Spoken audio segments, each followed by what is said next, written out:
Hey, Jamison, you're a good Samaritan. Happy ass over here and help me drain my water heater because I don't know how to do it. You don't know how to drain the water heater? No, I'm black. I'll fuck some shit up. Shoot it with a pistol. Now introducing the fabulous Vino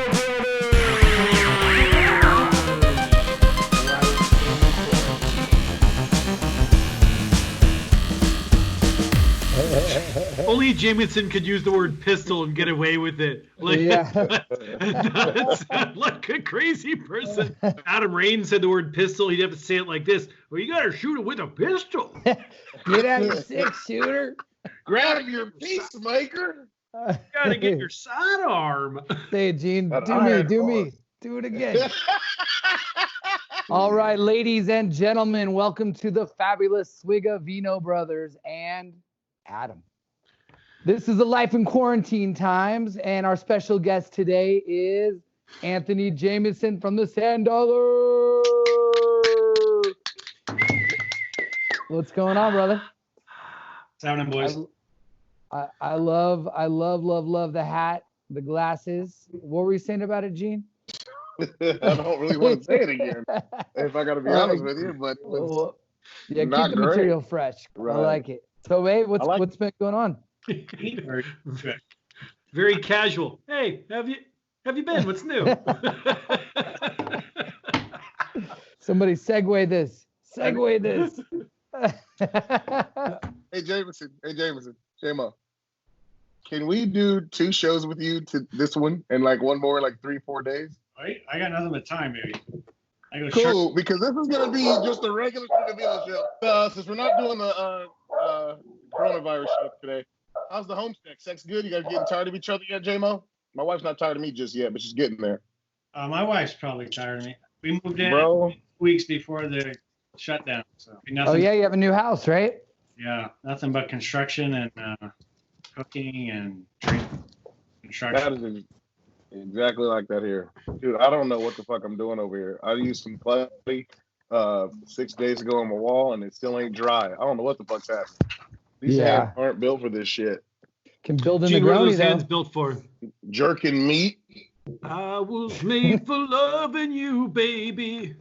I totally thought you were going to go into Kiss. I really thought that you were going to start singing. Dude, I was going to do Ace Frehley, and that would have been epic. Why would you think that I was going to do that? What have you guys been doing? Jesus Christ.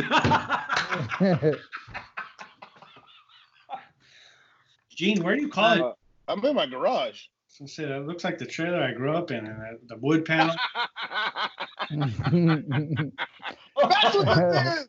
He's got I live in a trailer. You know what? So actually, actually, I got to stop everybody. That's a great segue. So, Jamison, you're born and raised in Nevada, in Tonopah specifically. You moved down to Las Vegas. You get in the food and beverage industry. You've done a lot, front of house, back of house. I'm not going to say you came from nothing, but if you were saying you were raised in a trailer park, to get to where you are now and to be dealing with, to get to where you've been with the success, the financial success, the community success, like the press and everything else that you had going on with Sand Dollar to now be here. Walk us through. I don't know, a little bit of it, a lot of it, whatever you feel like in terms of like what it is, like what this all means to you. So, despite all the jokes, I mean, I did. My first house was a trailer, and then it was a lot of apartments after that, and then back to a trailer, and eventually a house. But that's most of Tonopah, though. It's an old mining town, a lot of mobile, what would you call modular homes. I don't know, single mother for a long time, so I was basically forced to be self-reliant in some ways. So did that. I was sitting in math class one day looking at a chart on the wall about how much math education you need to do certain professions, and I can't stand math. And so I'm looking at this thing, and I've been watching Emerald all the time because the Food Network had just came out. It was like another world to me. I've been eating top ramen packets and Campbell soup cans, my whole like World War II cuisine, I call it. So to see this shit on TV, and then you hear the rumor, like this is right around the time the casinos are starting to transition. I graduated in 2000. I think Bellagio opened in 99. So you hear these stories of the chefs getting Ferrari as a signing bonus and this crazy shit. I was like already working at McDonald's. I was already in a restaurant per se. So I was like, I'm going to cook. That's all I like doing anyway, as it is. And I want to dig ditches. So did some homework, and the only culinary school at the time that had the Le Cordon Bleu program was in Portland. It was the only one outside of Paris. So it seemed like prestigious, and it wasn't the 4-year program that the CIA was, that I would never have been able to afford. So I went to Portland wanted to be a chef. I did an internship here in Las Vegas at Eiffel Tower Restaurant that I thought was going to be 6 weeks, and then I was going to go work in another city, get some more exposure, because I'm pretty familiar with Nevada, so I didn't want to stay here. And then they offered me a job, so I said, okay, I'll come back, work 6 months, and go somewhere else, and I stayed there for 13 years. So, ooh, let us entertain you. Yeah, I mean, currently they're the largest privately owned restaurant company in the country. So you learn a lot about systems and discipline and just like how a real restaurant should operate. So that I just, and every time I wanted to leave, I got a new position and I started making more money. So I got, as we call it, the golden handcuffs. I didn't want to leave because I'm doing well. So it sounds like a lot of what you were dealing with when you're growing up, it was applicable in the restaurant world. And you're doing well, but at some point, like even with golden handcuffs, where's the idea come from to leave all that, go out on your own with, your business partners, with your friends, to have your own place? It's because that's as much as you mentioned golden handcuffs, owning a bar, restaurant, owning, something like that. Is a crapshoot. So, like, what's that all about? Like, is it just a bee in your bonnet kind of thing? Like, from day one, I wanted to own my own restaurant. Everyone wants to own their own restaurant. People who know nothing want to own their own restaurant, and that was the goal since the day I read that chart in math class. And I end up in a restaurant, and then I was like, chefs yelling at me, shit's hitting the fan. I never want to work in a restaurant. And that lasted like a year maybe. And then I got out, and it was just like, the McDonald's I worked at as a kid, the owner was my football coach. So I was pretty well versed in how he ran it. It's a lot of work and all these things and a lot of stress, but at the end of the day, it's all worth it if you're good at it. So that being said, that was always the goal. And so after a few years at Eiffel, I said, okay, it's time to stop fucking around, and I'm not going to get from point A to point B unless I do it myself, because I didn't come from money. Nobody in my family came from money. So step one is just get out of debt. So I spent like, I don't know, 10 years paying off every single debt I had. At the same time doing research and working different positions and doing everything I could do. So when the opportunity presented itself, I literally had a cell phone bill for, I think, $75 a month, and my rent was $500, and that was it. I had no car payments, no credit cards, nothing. So I was positioned, so when the wave came along, I was ready to ride it. And the position came along, I was unhappy at work, and someone told me that the Sand Dollar was for sale. Actually, my partner came to me because he's from Vegas. He's like, you hear Sand Dollar's for sale?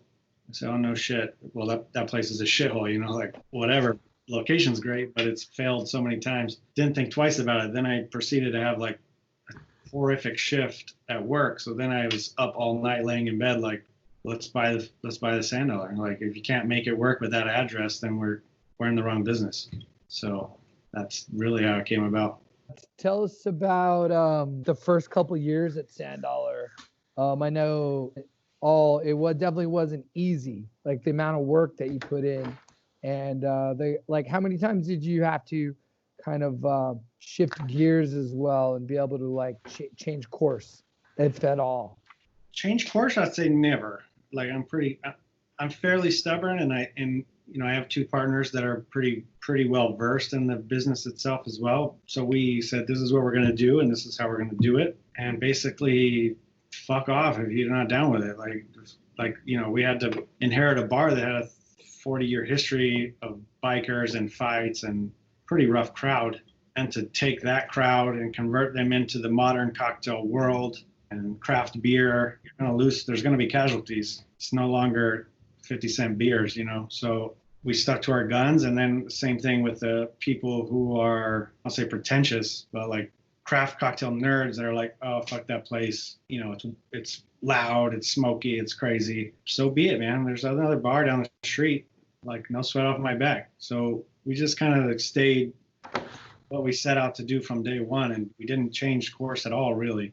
I mean, not to say there wasn't a lot of learning curves. There was a lot of learning that needed to happen, but stuck to our guns a little bit. So Sand Dollar is one of the like industry hangouts, and it's seen some huge success. This comes along, the coronavirus, and literally like shuts you down, shuts everything down. How are you dealing with that? Like, is there a plan in place for you, for your staff, for the venue? Like, what are some of the things that your team's taking advantage of in terms of programs, or even you as a business owner? I mean, it came at the right time. Not that there's ever a right time to shut down, but I operate the business the same way I operated my life prior. So we didn't have any debt. We had a pretty good nest egg ready to go because of the Miracle Bar that just passed. We hadn't got to doing the remodels that we were trying to do, and we hadn't even paid our taxes yet. So that's still leaning over my head. So in that sense, we're good to be shut down for, a little bit, not too long term, but the bar's safe. Like, no one needs to worry about Sandal or going anywhere. Even with the staff, we have a really small crew, and I just told the guys, like, you got to weather the storm because I can't keep paying you, and then we all go dry, and then we can't even reopen. So, like, you're on your own until there's a light at the end of the tunnel, and when the light of the end of the tunnel is seen, I'll bail you out. You send me your car payment or whatever. Like, we'll all get through this. And in the meantime, I obviously applied for that PPP loan. Supposedly going to be forgivable so long as you track everything, and I can put all the guys back on payroll to a certain extent. In the meantime, I'm just kind of like siphoning them 12 packs when instead of them going to the store, they got to come. That's a good boss right there. So are you considering doing any sort of, because I know like there have been some places that are doing, curbside to go, whatever, with the amount of product that you have. Yeah. So has that been an idea for you? It's something obviously I thought about. I don't want to put anyone in an unnecessary risk to make $10. So like, it's not about making any money. If the guys want to do it, I'll support them. Like, we have, I don't even know, 7 menus worth of batch recipes. Like, I could sell batches that have training manuals that I could sell right out the door, but it still puts the guys at risk and everyone else to still, like, whether it's curbside pickup or not, there's no benefit to us. We're not going to really profit off of it. I would end up probably just telling the guys, cover the cost of goods and pay yourselves with whatever we make.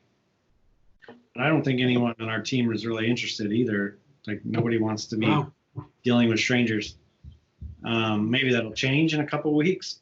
But right now, we're just selling beer and whiskey, 90% of our business. So who's gonna come pick up whiskey? I don't know. We could do batch cocktails, but then who has money to buy batch cocktails? Because no one's fucking working. So it's not like the Italian restaurants and these places, they're selling flour and water and they're fucking serving meals to people, where we're just selling leisurely activity. If I could bottle like The Sound of Music and sell it with a shot, it'd probably be better. So even like because you have food as well, like, so that all just isn't. I mean, it's not in the schedule that the cards for Sand Dollar. Yeah, our pizza program accounts for so little of our sales as it is, and they're not even that profitable. Obviously, I don't know. Obviously, you guys have had our pizza. Like, it's not just like run-of-the-mill pizza. Use good ingredients. Yeah. Delicious. It's subsidized by our aiming and our sales of whiskey, so I'm able to use these dope ingredients and sell it for $10, $12. Whereas if I'm doing curbside pickup and all of that, like, the juice is not worth the squeeze, really. I would have to raise prices or change the ingredient. Fair. So coming out of this, what does it look like for you? Like, what do you think it's gonna be? Like, any, if you've got your, if you can see into the future kind of thing, what do you think it's gonna look like? I mean, Vegas in general has some of the strictest health department in the country, if not in the world, as it is, and we adhere to that pretty well. I think there's going to be some additions that are going to be a pain in the ass for everyone, that hopefully they consult some chefs or some bartenders to help write these new rules of what's logical, instead of some, we've all been there. There's some paper pusher that writes this rule and that makes zero sense. And we got True. And then we're stuck in, and it's not realistic. I hope they get someone who's versed in the subject to help write the new rules, and we can all go forward. I just left the bar. The staff was doing the videos for Laird's, Apple, Brandy, the stuff where they're giving bartenders $100 for every video they post. So we had a little talk about it, and like, if straws weren't obsolete before, they might be obsolete now. In certain bars, like, you want us to use I'm not going to tweezer your straw into your drink as busy as we are. So, like, just get rid of the fucking straw. It's one less contact. Like, I'm not touching with my hand. You're not putting your mouth on it. And I'm sure shit not going to tweezer it when there's 600 people plowing through gin and tonics. So grandma and grandpa are going to have to get used to not using a straw anymore. Like, it's just, it's going to be part of the new thing. I think. One less point of contact. And how do you see this kind of changing the market overall in beverage world? I mean, you mentioned a couple things, and as far as Vegas too, like, do you see taste changing? Do you see, like the craft cocktail boom? Do you see this kind of like curbing a little bit? The high-end craft cocktail boom, yes. Because, I mean, say we're going into a depression, but it's definitely going into not the way it was 6 months ago for a while, maybe a year, might be 2 years, who knows. But bank accounts are being bled dry right now. Mine, yours, everyone. Like, we're all paying bills, and there's no money coming in. So it doesn't mean your tastes are going to change. You're going to get, none of us want to go back to sweet and sour mix, I think. Like that, those times are gone. So, you might be drinking Boulevard EA with Old Overhaul instead of Wood, and probably tastes just as good. I mean, that's kind of Sandollar's niche anyway. Like, we're a cheaper alternative to the cocktail scene per se. Even we could tone down a few ingredients and make the cocktails less complex, and go back to the $9-10 mark, and people will love it. We'll all be drinking Negronis for the next 2 years.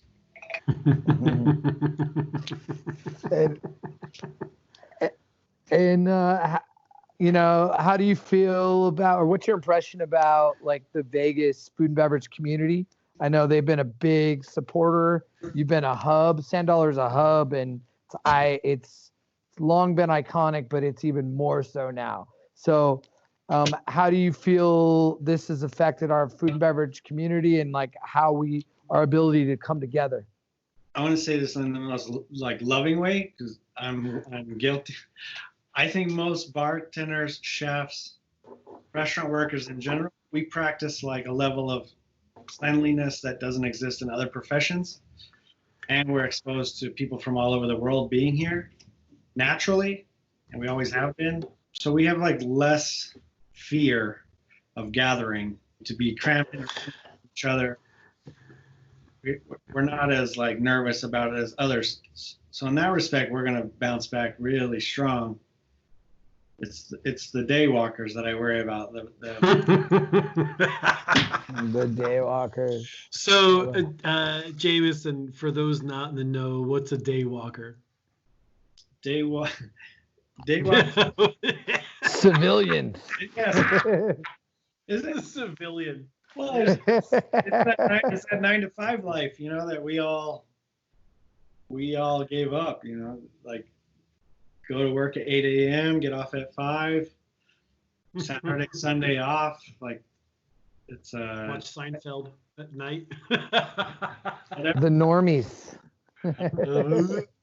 Yeah. Wait in traffic to and from everything. I don't know. Isn't it? My whole family is day walkers, so like don't take it the wrong way, day walkers that are out there listening. We love you. But yeah, my mom doesn't want to leave her house. She's just like they're you know, they're watching the news. They don't want to be. They never want to be in a bar again, kind of situation. Which that isn't realistic either. So how much of that is a thought in your head, because there are people that are just, you know, for lack of a better term, or just afraid, even if there's a green light and it's, you know, we're good, the coast is clear, that there's still this pervasive like fear among, and while Sand Dollar is, you know, a big hub for the industry, I'm gonna guess that you probably pay a lot of your bills from the day walkers too. So what's your thought there? As much as we're an industry hub, if the industry doesn't have customers, our guys don't have money to come usually. Uh-oh, someone's getting tortured and murdered in the backyard. Sorry, man. Get off. It's a little insane. If we need to have, listen, if Michael Vick is there, like, I'll bring some money and we can throw it down to see who's gonna. Hey, this is live. Oh no. This is awesome. Man, this is like every hour on the hour. Sorry, I should have warned you. I love it. Oh yeah, it's 6:51 always. It's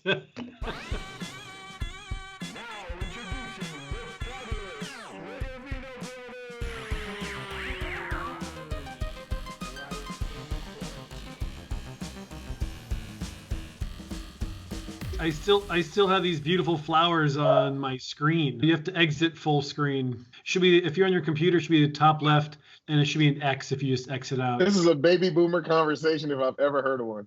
Huh? Wait, why did the baby boomer have to sound like he was from Brooklyn? Huh?